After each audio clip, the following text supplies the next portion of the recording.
Okay, and we'll have this be pretty interactive. I want to give you guys an opportunity to kind of see everything we're doing here. So let me know, are you able to see this? It's coming up. Okay. I can see it.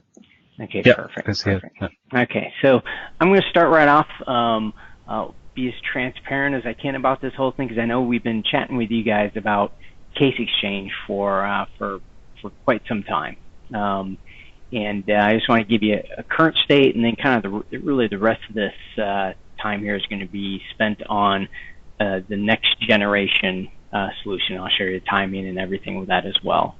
But we've been, as you can see here, I have been working on case exchange for quite a few years.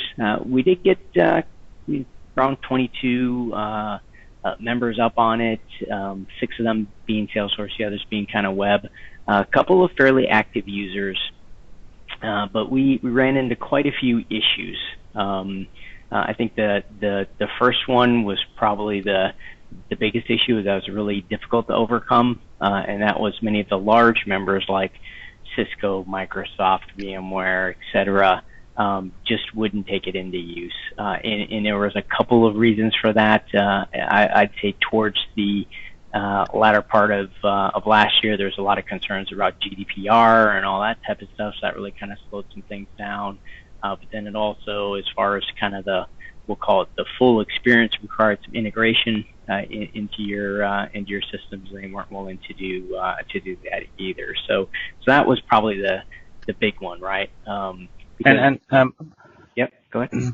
Paul, before you can you kind of give a brief explanation of what case exchange is all about? Yep. So that the others know. Yeah. So case exchange is basically the promise was the ability to, from your CRM system, collaborate with another member. Okay, so right within your CRM system, you could go in and create a new B2B case. It would route over to the other member system, and you could collaborate back and forth. So that was kind of the promise. The big thing which really makes that first bullet a problem is both members must be on case exchange for that promise to work, right? So it can't be progress takes it into use. You want to work with Microsoft, but Microsoft doesn't want to use it, well, you're kind of stuck, right? So we ended up with this kind of a tricky situation as far as really getting progress with the current solution.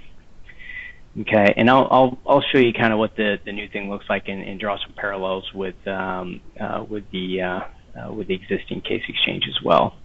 The second bullet here is this kind of easy to activate and use. So the call that we're having today with you guys, to get all 22 of those on, I had similar calls, follow-up calls. It was really kind of a little mini IT project to get it going,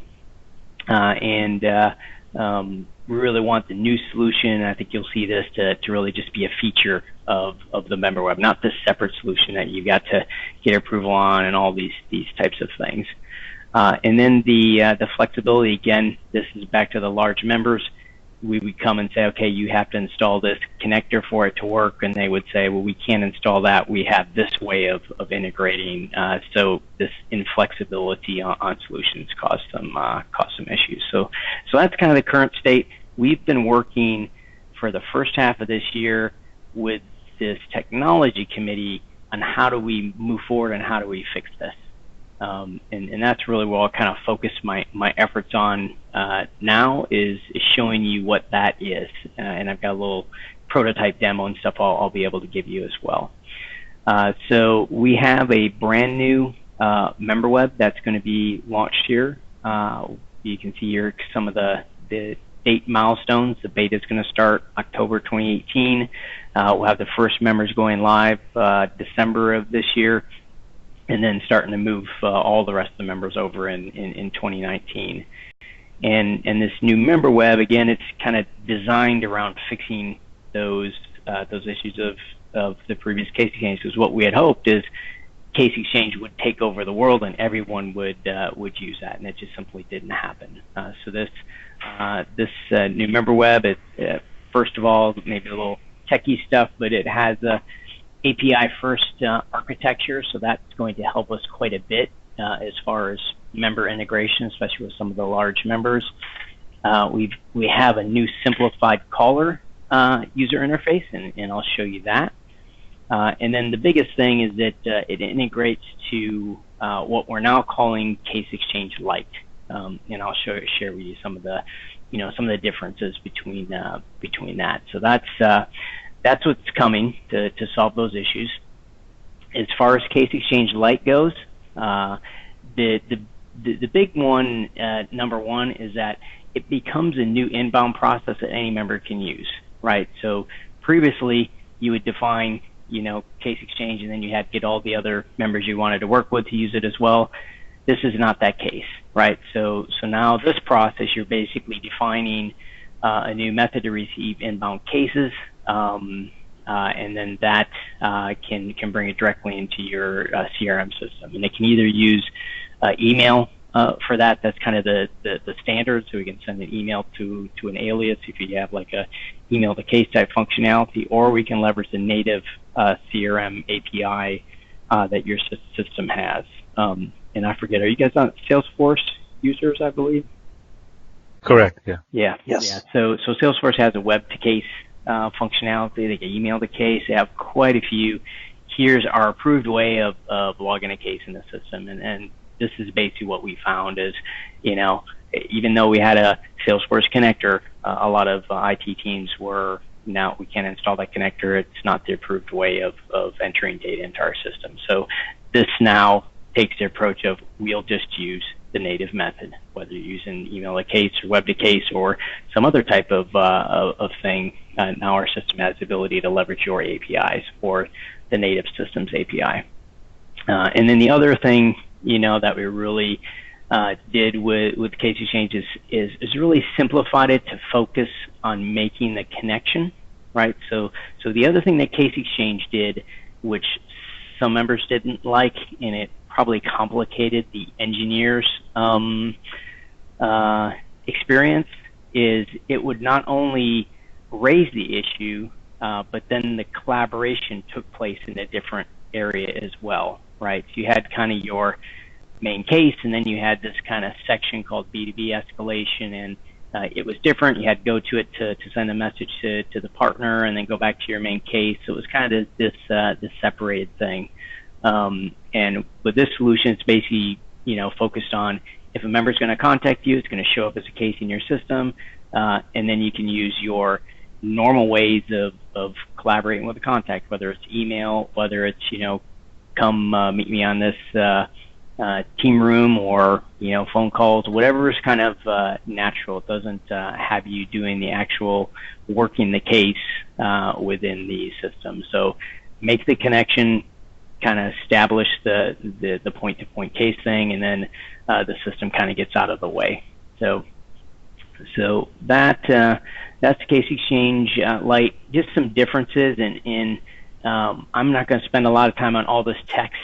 I'm just really going to kind of focus here on this bottom statement, right? So the vision for Case Exchange, which I think turned out to be a great vision, but extremely difficult to execute, and that was, let's create this case hub that everyone connects to, right? And then, of course, if you have some people that don't want to connect to it, it makes the hub less valuable. So this new kind of vision around Case Exchange Lite is more of an extranet aggregator. So take your system and inbound process, extend it to our member web so that any member can engage with you, right? So they don't need to be connected in the same way. So a little bit more kind of simplistic way of doing it, and we certainly feel this will work a lot better and resolve a lot of the issues that we had with the previous. Okay, so I'm just, yeah, go ahead. So also, still, let's say one of the members wants to open a ticket with us, they will be able to open that directly within Salesforce in our CRM, or yes, yes. Okay. Yeah, and I'll show you, and I'll basically show you how that's going to work. So I'm going to walk you through this kind of process overview, and I'll highlight kind of how that works. I don't know if there's Salesforce people on the call, but I'll talk a little bit about how we envision the Salesforce piece to work. And we have identified Red Hat's one of the members of the technology committee, and they're on Salesforce. So we're going to kind of use them as a pilot integration for Salesforce, and we'll document that. But again, the approach isn't one of now download and install this other thing on Salesforce. It's going to be, here's how you set up your Salesforce to work with the form that's going to be on the member web. So more kind of configuring your Salesforce versus, getting approval for installing stuff within your environment. Okay. Okay. So we're hoping that's a little easier conversation as well. But I'm going to, basically what you're going to see here is more of we'll call it the standard email process, but I'll show you where Salesforce hooks would come in as well. And I've got a slide that kind of talks a little bit about our approach to Salesforce integration. Okay. But basically, here's kind of the overview, right? The first step is you're going to find a member, and I'll show you this prototype as well. But this just basically is going to show you the kind of new simplified member web, right? So it's really around finding a member, right? So I would do either a search or a click my favorites, and I would end up finding a form to fill out, right? So this form would contain some default fields. You can have the ability to add some custom fields. So if your Salesforce requires this field or that field, you can add those to this type of form. But it's basically then a form that members are going to fill out. There's some dynamic stuff here with a priority, right, where you can kind of give some guidance. But then when they press submit, in your case, if you wanted to leverage your Salesforce, again, we can do one of two things: leverage your email to case functionality, or leverage the web to case functionality, or if you have some other type of API that you have for entering a case, we can do that as well. But I know the email to case and the web to case are kind of out of box Salesforce stuff that you can leverage, right? So that would basically then insert the case into your system. What happens at that point is a couple things. There's and again, I'm going to kind of talk about the standard email process, right? There's an email that does go back to the sending member saying, hey, we sent off a case into the receiving member system. And then if you did not have the Salesforce integration, you could get an email that's sent to some type of an alias, right? So say you had, TSANet@progress.com, right? You could easily have this email show up there, right? But I think Salesforce offers some very easy ways to insert this as a case. So more than likely you would do that as well. Then the next step is this initial response. We see this in a Salesforce integration as workflow, right? So in Salesforce, you can define workflow that can send a specific email or a message back, and essentially we have this kind of timer watching for that coming back, right? So if we don't see it, we can send kind of alert, hey, we didn't receive your acknowledgement back, but then essentially.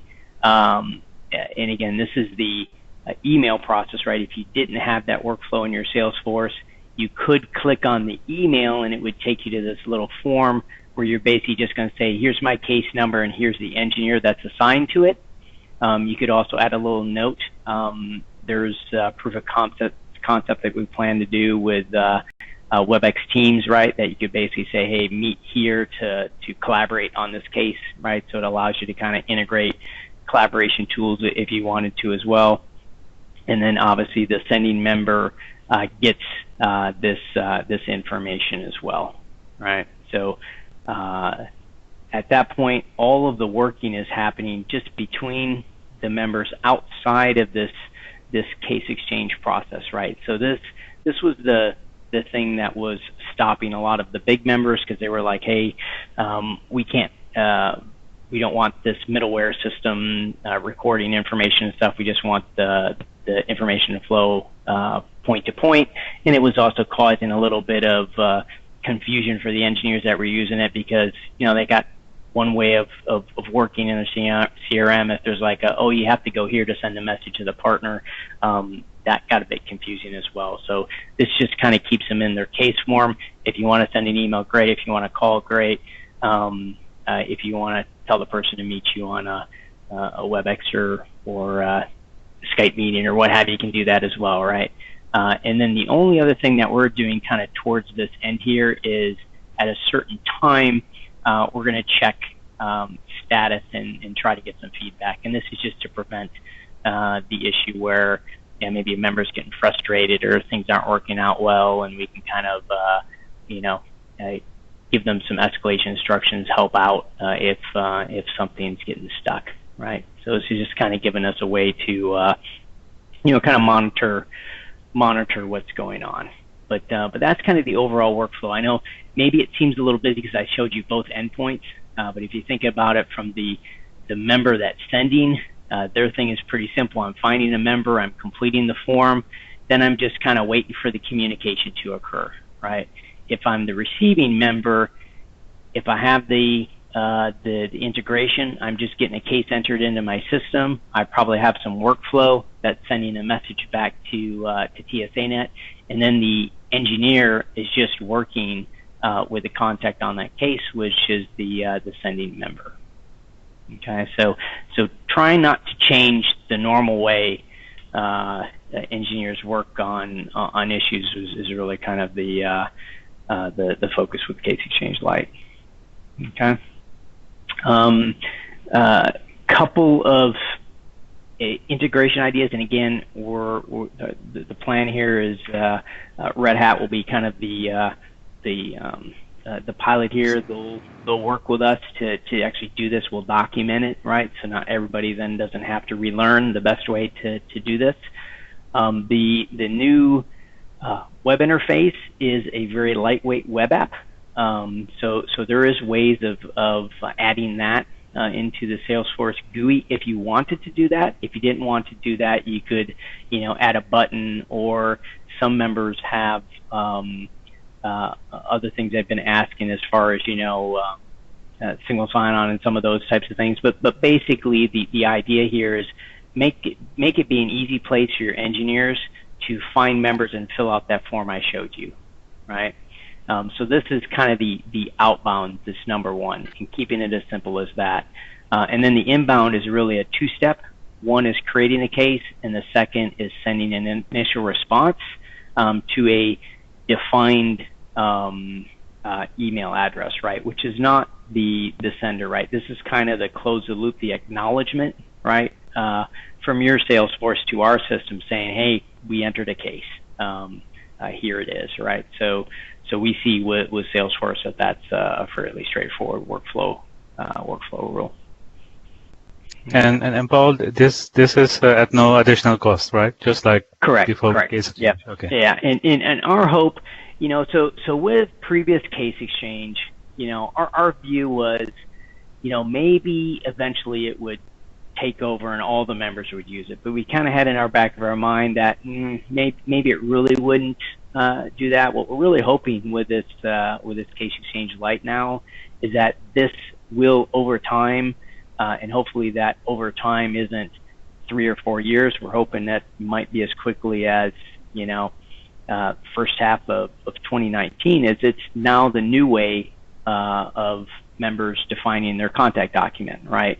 Because today, basically, you go to, I would say almost half the members' contact documents, they have some words on there that tells you to do this, that, or the other, and then half the time there's an email alias that you send something to, or a phone number you call, and everybody's got the ability to receive a very structured formatted email to trigger off a collaboration. Almost everybody has a CRM system that can do an email to case or has an API that they could extend to a form on our site. So I think the technology is at a point now where it's super easy to extend the ability to create a case in your system. Okay. So yep. No additional cost, and again, the hope is that that's going to end up being the default. Okay. But any other questions before I do just the other thing I figured I would do here, is a little demo of the prototype, so you can see a little bit here. And again, starting in October, we will have the real thing. We're going to have another webinar in the latter part of October, but then there's also going to be focus group meetings in each of the regions, and there is actually one in Europe, and I can send you that information. I'll be providing a demo on kind of the real thing at that session as well. But it's largely going to be like this prototype that you're seeing. Okay. So, okay. So this basically, yeah. Go ahead. Before you're going to continue, Mike or Allison, do you have any questions?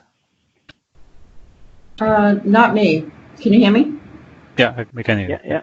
No, I don't have any questions at this time. Thank you. Okay. Mike, that was that? Well, I guess so. Maybe you forgot. Yes, I am. I was talking to myself again. So I agreed with myself, so we're good. No, okay. I don't have any questions yet, but thank you. No problem. Okay, thanks. Okay, so here's a new user interface, and if you've used the current TSANet, I would say it's certainly not complicated to use, but there's some things that have confused users, and I would say some things that aren't very clear in what's supposed to happen, and then the fact that it is basically a template that we allow you to put whatever text in you want. There's a huge amount of variation when you go and pull up different members' contact documents, right? Some people, you've got to like sit down and read the book before you do it. Other members, it's like call this number, that's it, right? So a lot of variation, right? So this is going to kind of take it to the next level of more consistency, right? Search, it's going to be dynamic search, right? So you're going to be able to type, CIS for example, and it's going to show you all the members. Of course, in this prototype here, I've just kind of mocked it up with some cut and paste here, but it would show you the different members. If it was a type of thing where you're didn't see someone in here, it gives you the ability to, I can't find the person I'm trying to collaborate with. You can fill out this form, basically saying, hey, I couldn't find the partner I'm trying to collaborate with. That sends some workflow to TSANet, and we work to figure out why is that. Are they not a member? Could we add them into your relationship, right? So trying to kind of figure out why this person you're trying to collaborate with isn't in there, and we'll offer some live chat as well. So that's the search. Favorites is going to replace the tiles that we have on the thing today. So you'll be able to kind of favorite different ones by clicking on the favorite indicator. But then essentially you would just select one of these, and it's going to take you to the Case Exchange Lite form. So this just shows you what the default is going to be, right? So fairly simple. Your information would auto-populate here because we get it out of your profile. You'd enter your problem information, who the common customer is, select the priority. Based on the priority that you're selecting, it's going to populate some information here because there's some members that, for example, P1s and P2s, they'd like you to call. So it would have something along, hey, after you submit, please call us immediately, type of thing, right? So making sure that there's real time on the phone collaboration on outage type issues. But then you'd press submit. It's going to show you what's being sent, right? But then again, this is either going to go off in an email, or into your Salesforce, and we're also sharing at that point then escalation information to the engineer. So if something does go wrong, they don't hear a response, right? They need to kind of escalate it. They'll have information on how to do that, right? And that'll be alternative contact methods, phone numbers, that type of thing as well. Okay. I'll show you some ideas about customization. So here's a Cisco form. You can see we've added 3 custom fields here that they have required to enter a case into their system. You have a technology, sub-technology, and problem area. So again, this just kind of shows, generally speaking, if you need additional fields or you look at your case form, it's probably around product categorization and things like that that allow routing to the correct field team. That tends to be the most common thing there. So there's ability to add those features there. So that's a Cisco customization example. And then this is just showing you some ideas around customization. Again, since this is going to kind of be API first, much more flexible platform, we have the ability to do this. So IBM, for example, their business process says, hey, you have to have a PMR from the customer before you can log a case into our system. So ask the customer for that number, or call this phone number to get it, but that's going to be a required field before you press submit on their system. And then again, what that does on their business process is it logs an update on an existing case, right? So again, it just kind of shows a little bit the flexibility that we're going to provide. Okay, but that's kind of it. Yep. Go ahead. And the customization, it's something that we have to kind of work with TSANet to be able to do that, or exactly. Okay. So what we'll do for in the idea here is the first members that go, there's going to be a lot of hand holding, right? What we suspect will happen is there'll end up being this 80-20 rule, right? 80% of the members are going to be like, hey, this default template is fine. We don't need anything else, right? And with that, then over time, that'll basically then give you, all the ability to kind of enter an alias or, do the right thing to kind of do your web to case type of thing. But then the other 20% of the people are going to want to tweak this form in some way, right? And I think at first, our idea is that we're going to work very closely with you just to make sure that we don't end up with a form that scrolls 6 pages long and people are asking for 50 fields and stuff like that. We really feel our experience based on case exchange is most people want 1 or 2 additional fields. The most common one is a product line pull down, and then sometimes there's some type of entitlement thing. Maybe there's a serial number, there's maybe a customer thing, some type of unique identifier on the customer side sometimes. But again, that is definitely a conversation we'd want to have to make sure that what we end up with is something that, works well for you, but also isn't confusing for the other members. Okay. But okay. Yep. the rest of the site fairly straightforward, right? There's profile, simple stuff here. Again, we're not asking. If you remember the profile on the previous thing, it was huge amounts of information. We don't need all that. We just need name, phone, that type of thing. So a lot of simplified stuff there. And then there'll be an activity thing that's kind of tracking what you're logging. But again, all we're tracking, and this is one of the big issues as far as GDPR and all that type of stuff, is, hey, we can't have information outside of our systems. We need to really kind of control that. So this is really just tracking the metadata, right? What was your case? What was a partner's case? Then all of your stuff is staying in your CRM systems, right? And that's kind of, there'll be places here for you to put some company, notes, message of the day. Here's this is a business manager, this is a this is a that, right? So different things along those lines, and then if there's some news that we would be displaying there as well. Okay, but that's kind of it in a nutshell. And then one other thing, and I apologize, I didn't look up to see if you guys were using group logins. Do you know if you are or not? It doesn't ring a bell. Doesn't ring a bell? Okay. No. Okay.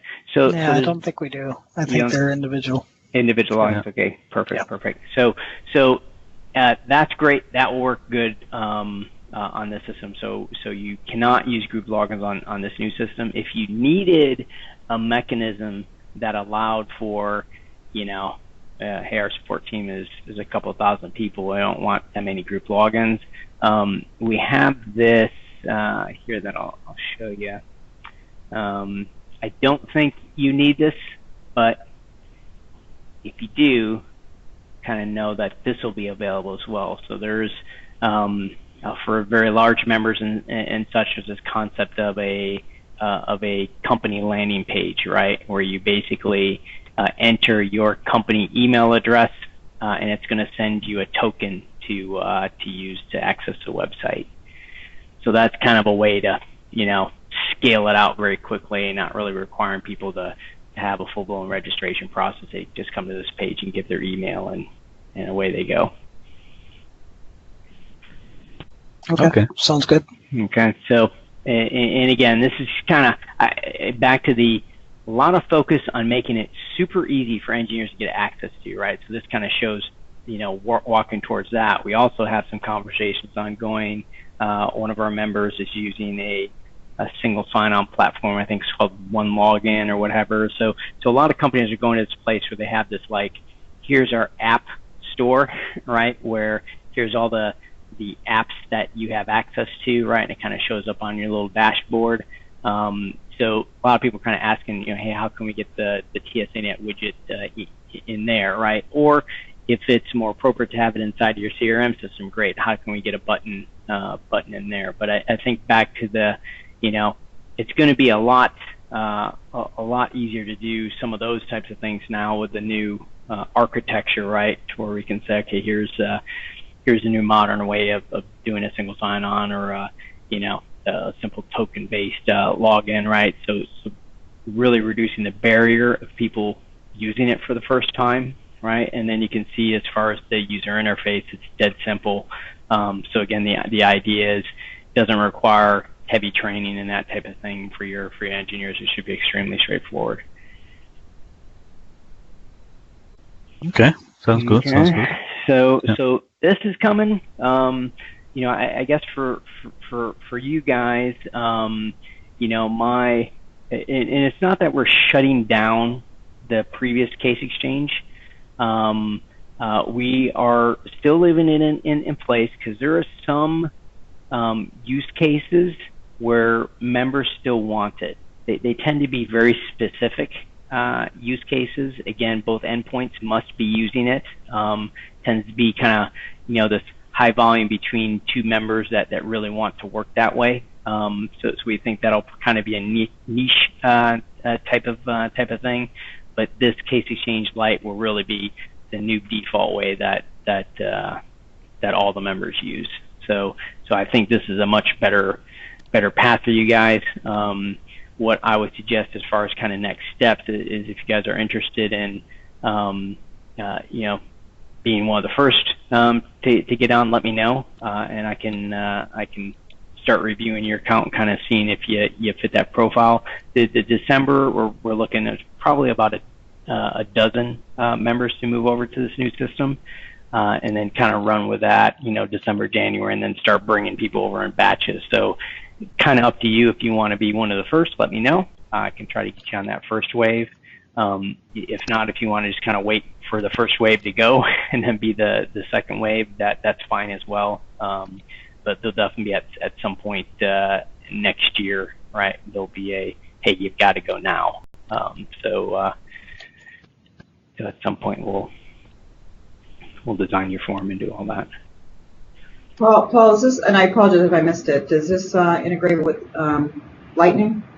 Yeah, so basically, now that we're using whatever native mechanisms the CRM system has, it's going to work with Lightning Classic and back to not even Salesforce specific anymore, right? So we're moving away from this. Before we had these connectors, right, where you had to go to the App Store and download it and install it in your environment. And great, Salesforce had that. It worked pretty well. We found that most of our members, even though they could do that, that wasn't in their IT policy to allow for that, especially apps that inserted data into their systems. They said, no, you can't do that. Here's our approved way of inserting data. So we got kind of stuck on that a few times. So now we probably won't do the thing where we put apps in the App Store. We'll end up with like, hopefully a 1 or 2 page thing that says, here's how you configure your Salesforce to work with this form on the member web. And it'll leverage the native Salesforce stuff like web to case, Salesforce workflows, and all that stuff supported in Lightning. Okay. And what about if you have 2 companies trying to communicate? One's on Classic, one's on Lightning. Yeah, that's fine as well. Because really, if you think about it, what this is focusing on is logging a case into the receiving member system, right? It doesn't matter what the sending member system is, because they're going to the member web and they're filling out that form, right? So they're arguably not, there's not an outbound integration, if that makes sense, right? The form that you're filling out lives on our member web, right? So the integration that you'd have for the outbound is really simply this first part of having this little search widget or this pull down, but whenever the form would be displayed to you within your CRM system or just within your web browser, what have you, that's always going to be getting sent from our member web. That makes sense. So it kind of simplifies that that outbound thing, and it makes it extremely consistent for you guys to be able to say, oh, here's our new inbound way, and feel confident that every single member is going to be able to collaborate with you that way. They don't need to be on Case Exchange or Case Exchange Lite, right? They just need to be a member web user, and everyone is that. Okay, interesting. Okay. Any other questions? None for me. No, I'm just maybe I missed that. So are they like we mostly use Microsoft here. Yep. So yeah. Can you tell us if they're moving to this? Or? Yeah. So I will. So Microsoft was one of the ones that says we can't use this. We'll never use this. That's on the previous generation of Case Exchange. So they've been a member of the technology committee, helping us kind of design this new thing, and we're working with them. I'm really hopeful that they're going to be in that December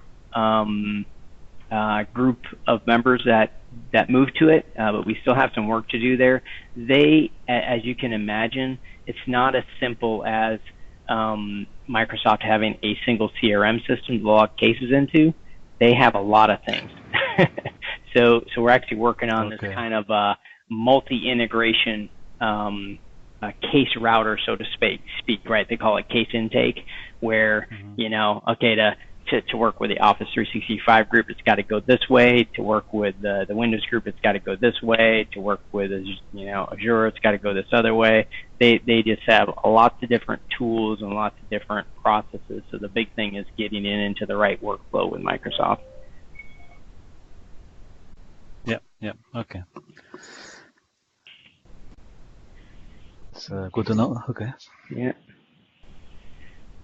Mike, are there any other companies you guys work with often? Let's see, for TSANet, it's been a little while since I've had to go out there and look. Oracle was one of them. Oh, yeah, Oracle. Yep. Yeah. Yeah, we have not reached out to them Informatica yet. Informatica, okay. Yep. In fact, it's interesting because there's times when, so we have, I think, 24/5 TSANet, correct? I think is what Progress has. Yeah. Yes, instead of yes. the 24 by The 7. basic. The basic. So we had one case, I'll just share this real quick. The Informatica had an issue with, and it turned out to be something where they had to contact Oracle and they wanted us to go through with it. And it was very urgent for them, and we had to explain to them, we're like, well, for us we get 24 by 5, but you get 24 by 7, so it would be better if you contacted them. You know, we can do it, but we don't get the weekends or the 24 hours. It's not even 24 by 5, I think it's 8 by 5, correct? Yeah, basically business hours. Yeah. So we're like 8 by 5 or 24 by 7 if it's urgent. So, but yeah, Informatica, Oracle, Microsoft. and Microsoft are the 3 main ones we use. Yep. Okay. Excellent. So yeah, I'll kind of check with them. But again, you know, the nice thing about this is it kind of doesn't matter, right? So again, you moving over to this is basically you saying this is my inbound process, right? Doesn't matter when they move over and change their inbound process. So it'll be one day, instead of clicking on their contact document and seeing this bunch of text, you'll click on their contact document and it'll be the form that you just saw, right? And that's just going to happen over the course of next year, right? And there's nothing you have to do for that to be taking place, right? The only action you take is changing your inbound process. Yeah. So yeah, okay. So if I understood it correctly, the companies who haven't moved yet to this new interface or this new inbound method, mm-hmm. when we search for their company name and we want to enter a new case, we would get the old steps basically. Exactly. Like the call. Exactly. Okay. Yep. Yeah. So so your experience is going to be, you know, you're on this new interface, and sometimes you click on one, you're going to be showed the old classic contact document, and then sometimes you're going to be shown the new Case Exchange Lite, and hopefully, you know, over time it'll change to where, you know, it's a super rare exception to see an old classic contact document, right? It'll all get scrubbed out and become much more consistent, right? That's obviously the goal. Yeah. Okay. Good. Okay, that's clear. Okay. Don't think I have any other questions. Yeah, and I guess what we can do for kind of follow up, I'll let you guys kind of chat internally to kind of see what your view is, right? Do you want to go, you know, be kind of part of the first group that goes, or do you want to wait till early next year, right? And again, you know, no pressure, kind of preference on your side. Again, the requirement to go first is you're going to take Case Exchange Lite into use, and then the second requirement is you can't use group logins, but it sounds like you're not using group logins, so you may be a good candidate for one of the first to go if you wanted to. Okay, we will discuss that internally. Yep. Perfect. Sounds great. Yeah. Okay. Well, thanks a lot, guys. And then I'll keep you posted. You know, obviously, like I said, for the Salesforce stuff, we're working with Red Hat. You know, so we'll document exactly what we do there. But the thought is once we do that, you know, Salesforce methods are pretty consistent. But, you know, I think probably the first, you know, dozen or so Salesforce things we would do, we would certainly be part of that process and kind of helping you guys through that. So, assume you get a little bit of help on that side as well. Yeah, perfect. And you will send us, like last time, the slides and the recording? Yes, I will send you the slides and the recording. Okay, perfect. Okay. Thanks a lot, Paul. Okay, thank you very much. All right, thank you. Thank you. Okay. Bye-bye. Okay. Bye.